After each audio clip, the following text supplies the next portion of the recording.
5 people face charges after a drug bust in Irondale, and one of them is a popular social media influencer.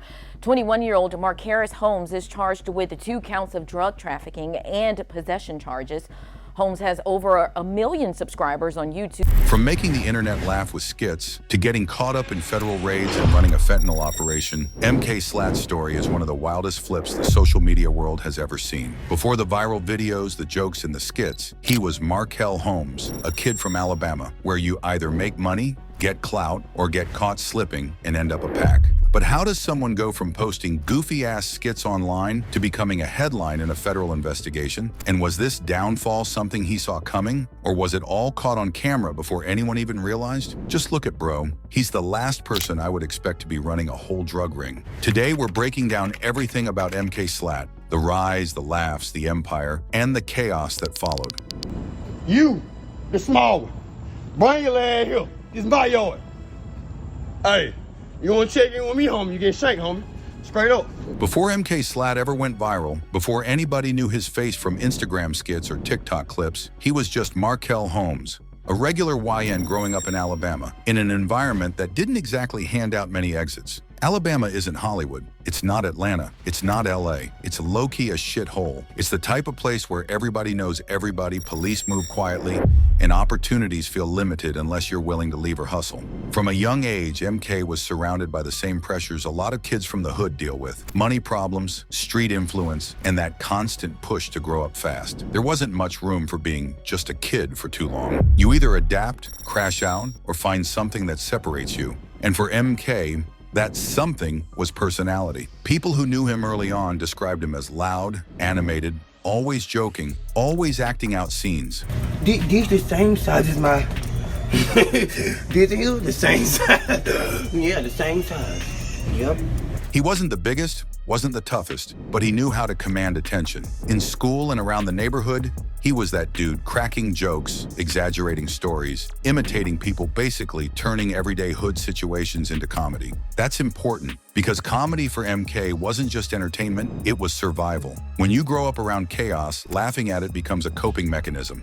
Instead of talking about trauma directly, you joke through it. Instead of showing fear, you turn it into a skit. That's how a lot of YNs move. Humor becomes armor, but at the same time, MK wasn't growing up in a bubble. He still saw the street side early. He still watched older dudes getting money the fast way. He still saw guns, drugs, and respect tied to image. So even while he was the funny one, he was still absorbing the same environment, learning what gets you attention, what gets you respect, and what gets you labeled as him in the hood. And that's where things start getting tricky. Because when you grow up somewhere that doesn't separate entertainment from real life, sometimes the line gets blurry. The jokes start sounding like confessions. The skits start mirroring reality.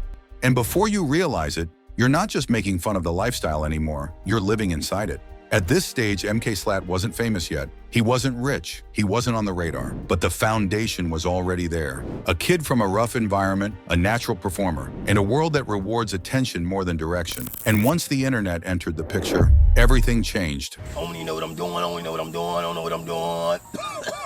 When MK Slatt first touched the internet, it wasn't on no industry timing, no management, no rollout, no plan. It was just a YN with a phone, Wi-Fi, and a sense of humor that felt too real to ignore. His skits didn't look polished, and that's exactly why they worked. MK wasn't doing scripted comedy like some influencer trying to be clean for brands. He was recreating real hood moments, the dumb arguments, the over-the-top reactions, the crash-out characters everybody recognizes from their block. The type of skits where you watching like, nah bro, I know somebody exactly like this. That authenticity made him different. While a lot of comedians online were exaggerating fake situations, MK was exaggerating real energy.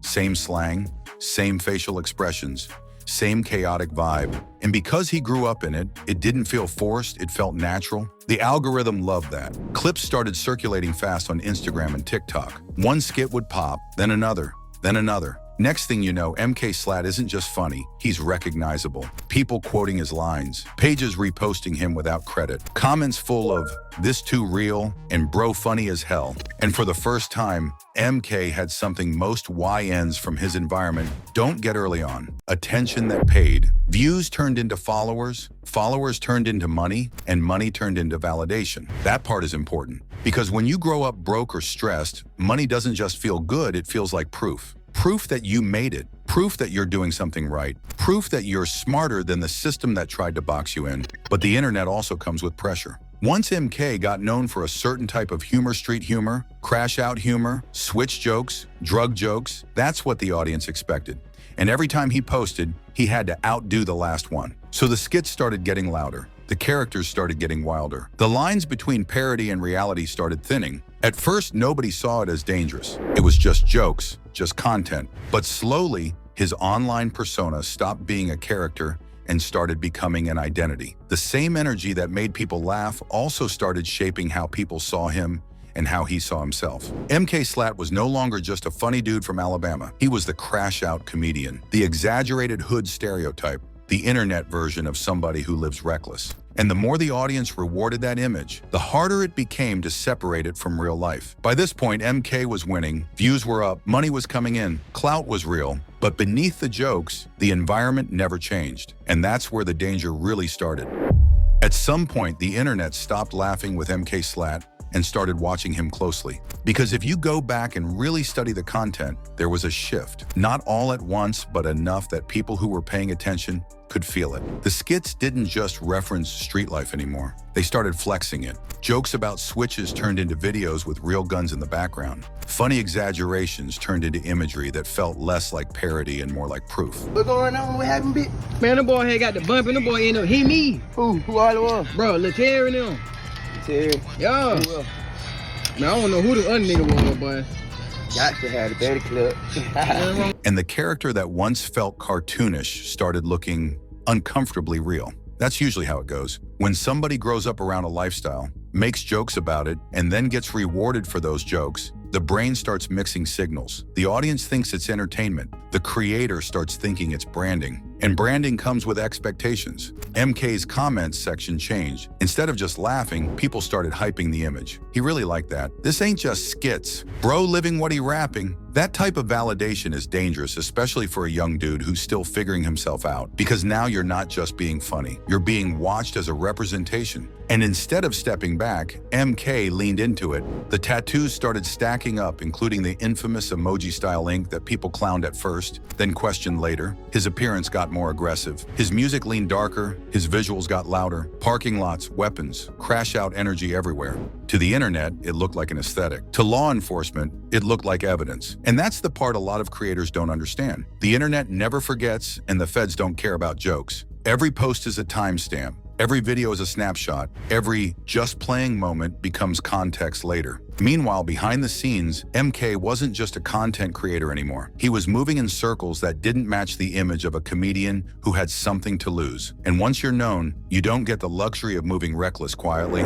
That's where the first real danger signs pop up. Because when the persona you're selling online matches what investigators are already watching in real life, the internet stops being a stage and starts being a paper trail. Most fans didn't watch it. They just kept scrolling. But the shift had already happened. The comedian was still there, but now he was sharing space with something heavier, something riskier, something that didn't disappear when the camera cut off. And the moment the character became reality, the countdown had already started. At this point, MK wasn't just joking about drugs or switches anymore. He was around people who were really in it, people who didn't see the internet as a joke and definitely didn't see it as a shield. The more he leaned into that lifestyle, the more reckless the optics became. Guns in videos, aggressive music, visuals that look less like comedy and more like statements. And here's the part a lot of YNs don't think about. When you're already known, everything you do hits harder. Police don't need rumors, they need patterns. And MK's pattern was loud. To law enforcement, this wasn't a comedian acting wild for views. It was someone with visibility repeatedly placing himself around illegal activity, posting it publicly, and daring the system to ignore it. That's when bigger eyes start watching. Federal eyes don't move fast, they move quiet. They collect, they wait, they build. When real life caught up. By the time MK Slatt's name was ringing online, his real life was moving in a completely different direction, one that didn't care about views, followers, or viral skits. Because here's the uncomfortable truth. Fame doesn't remove you from your environment. It just puts a spotlight on it. And MK never really left. While the internet still saw him as the funny YN playing character, people close to the situation say his lifestyle was starting to line up a little too well with the image he was posting. The same slang, the The same references, the same energy, except now it wasn't just for content. This is usually how it happens. You get money, but not enough to fully separate. You get clout, but not enough to relocate. You get attention, but not enough protection. So instead of leaving the environment, you start mixing roles. Comedian online, street dude offline, and that's a dangerous balance. And by the time the internet started clowning MK for being too extra, the investigation was already deeper than anyone realized. Because while fans were laughing and critics were calling it self-snitching, street life doesn't care if you're famous. It only cares if you're involved.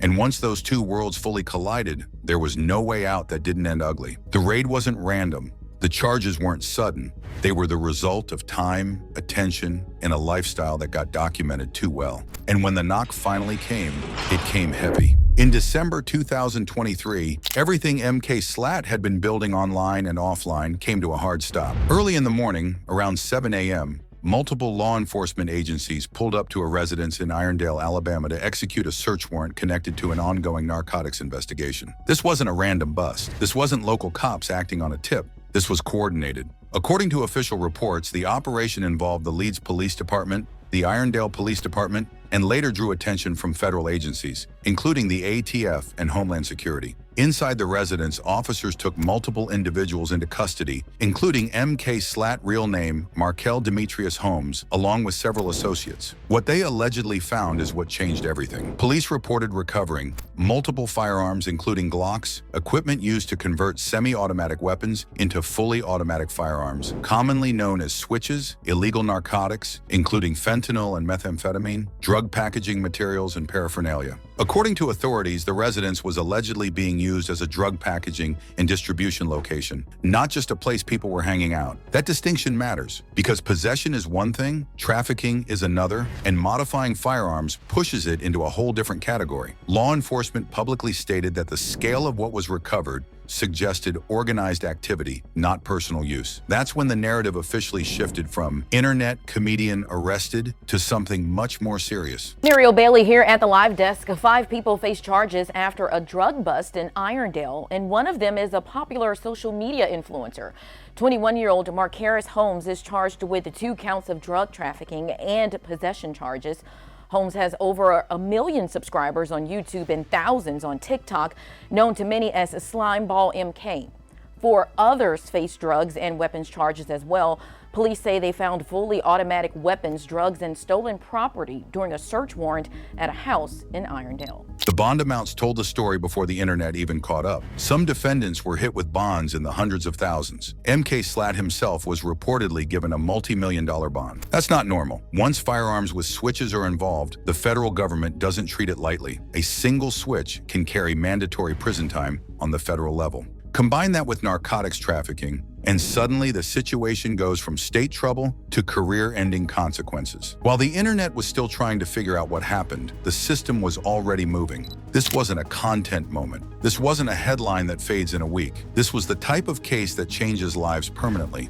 And as news spread, fans started realizing something uncomfortable. The jokes didn't protect him, the clout didn't slow it down, and the internet didn't help it hurt. Because now every old post looks different. Every skit, every flex, and every visual. All of it became context. MK Slatt's story isn't rare, it's just public. It shows how fast clout can turn into a trap. How self-snitching doesn't feel dangerous when the algorithm rewards it, and how the system doesn't care if you were just joking. Once the persona controls you, the ending usually isn't yours to write. If you a YN, a creator, or anybody chasing attention, understand this. The internet never forgets, and the streets don't care who you are online.